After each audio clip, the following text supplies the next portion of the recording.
नमस्कार दोस्तों, HRD IAS में आप सभी का स्वागत है। आप सभी लोग कैसे हैं? आई होप आप सभी लोग अच्छे होंगे और अपनी पढ़ाई को अच्छे से कर रहे होंगे। और अभी जो चैनल पर नया है, प्लीज़ सभी लोगों से रिक्वेस्ट है कि प्लीज़ चैनल को लाइक, शेयर एंड सब्सक्राइब कर दें ताकि कोई भी अपडेट हो वो सबसे पहले आप सभी लोगों तक पहुँच सके। तो चलिए बिना देरी किए हुए आज का सेशन स्टार्ट करते हैं और देखते हैं कि आज का पहला प्रश्न क्या है। देखिए, पहला प्रश्न है कि हाल ही में श्री विकास सिन्हा का निधन हो गया है। वह निम्नलिखित में से किस क्षेत्र से संबंधित थे? इंपॉर्टेंट क्वेश्चन है। इसका जो राइट आंसर है वो है सी, भौतिक विज्ञानी थे ये।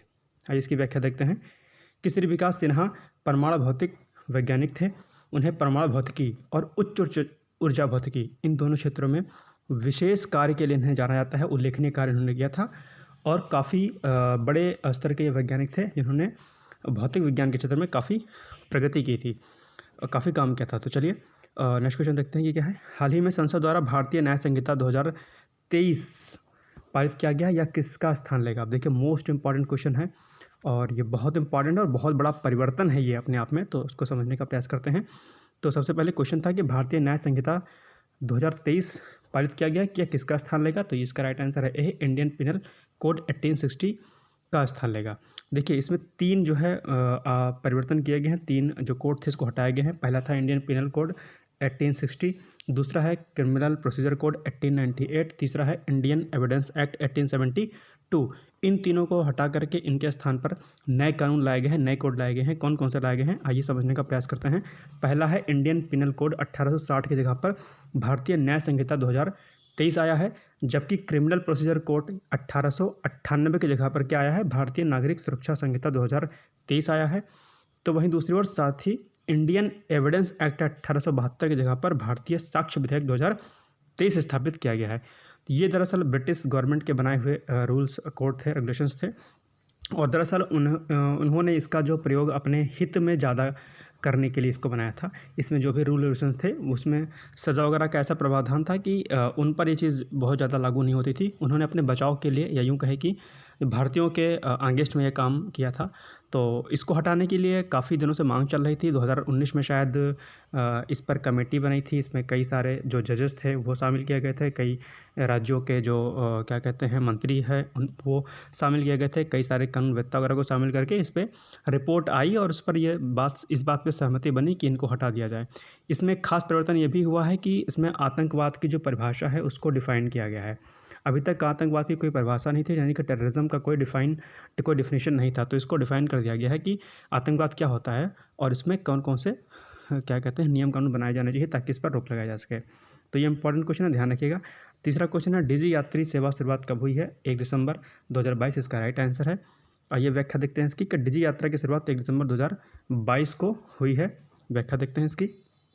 डिजी यात्रा मोबाइल एक एप्लीकेशन आधारित सुविधा है जो फेशियल रिकॉग्निशन टेक्नोलॉजी के आधार पर हवाई अड्डों पर यात्रियों की संपर्क रहित निर्बाध आवाजाही के लिए बनाई गई है। तो दरअसल इसमें क्या होता है कि मोबाइल पे ही एक एप्लीकेशन होगा, उस एप्लीकेशन पे अपना डेटा फिट करेंगे तो जहाँ से जो आपका सोर्स स्टेशन होगा एयरपोर्ट पे, हवाई अड्डे पर, उस सोर्स स्टेशन से आपका जो डेस्टिनेशन स्टेशन होगा इस बीच में आपका डेटा चलेगा। यानी कि जो आप एयरपोर्ट पर जो आप बार बार पास दिखाते थे, अब कई सारे इसमें चेकिंग होती थी, उन सारी चीज़ों से अब निजात मिल जाएगी और ये आपका जो आईडी जो होगी आपकी जो ऑनलाइन होगी वो सोर्स स्टेशन से लेकर के आपके डेस्टिनेशन स्टेशन तक चलेगी। उसके बाद जब अपनी आप हवाई यात्रा पूरी कर लेंगे तो ये जो आपका आईडी जो आपने वहाँ पे मेंशन की थी, आपका जो डेटा था वो ऑटोमेटिक क्या होगा, डिलीट हो जाएगा। तो ये अपने आप में बहुत अच्छी सुविधा है।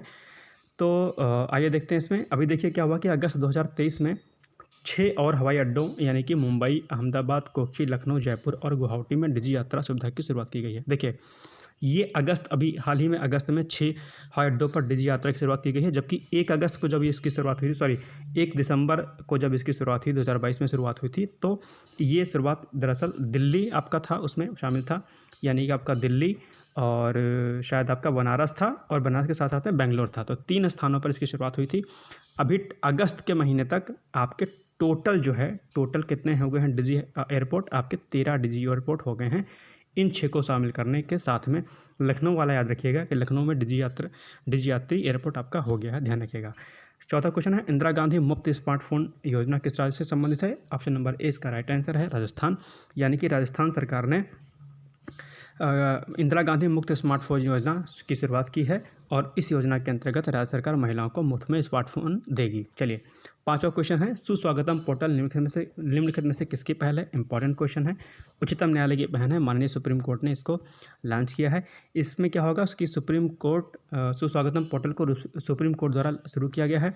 यह अधिवक्ताओं, आगंतुकों, प्रशिक्षकों आदि को ई पास की सुविधा प्रदान करेगा, यानी कि उनके पास कोई अब ऑफलाइन कोई इस तरीके से कोई कार्ड वगैरह नहीं होगा, उनके पास ई पास होगा और ई पास के माध्यम से वो उसमें कोर्ट में एंट्री कर सकते हैं और जितने भी आगंतुक होंगे, यानी कि जितने भी आने लोग होंगे, जो भी प्रशिक्षक होंगे, उन सभी के लिए ई पास की सुविधा प्रदान की गई है। तो ये अपने आप में एक अच्छा परिवर्तन है।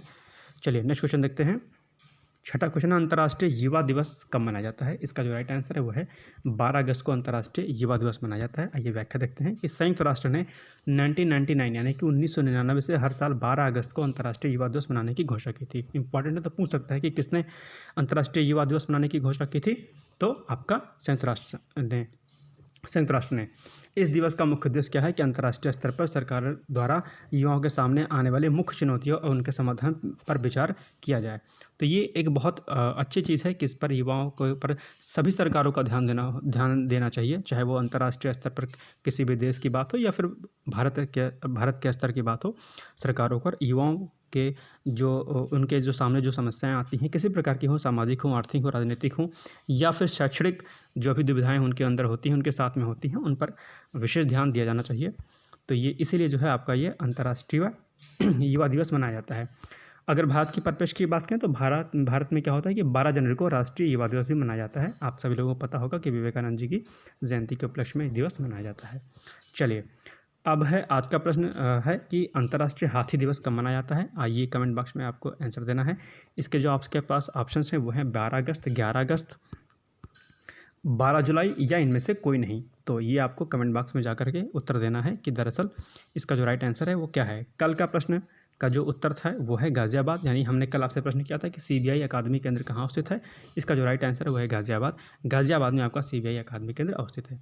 तो चलिए, आज का ये कुछ महत्वपूर्ण प्रश्न थे और इनको देख लीजिएगा आप लोग और अच्छे से इसको नोट डाउन कर लीजिएगा, या फिर पीडीएफ तो आपको मिल जाएगी लास्ट में, कोई दिक्कत वाली बात नहीं है। बट देख लीजिए, इसको देखने से क्या होता है कि 2-3 चीज़ें आपकी और अच्छे से हो जाती हैं। अच्छा, एक चीज़ और, जो अभी आज 12 जो अगस्त है, 12 अगस्त को आपका एक, ये तो वैसे मैंने क्वेश्चन पूछ लिया है, मैं बताऊंगा तो नहीं फ़िलहाल, क्योंकि अंतर्राष्ट्रीय हाथी दिवस के ऊपर और क्या क्या कुछ पॉइंट्स हो सकते हैं तो वो मैं आपको कल बताऊंगा। इंपॉर्टेंट है, ये चीज़ ध्यान रखिएगा।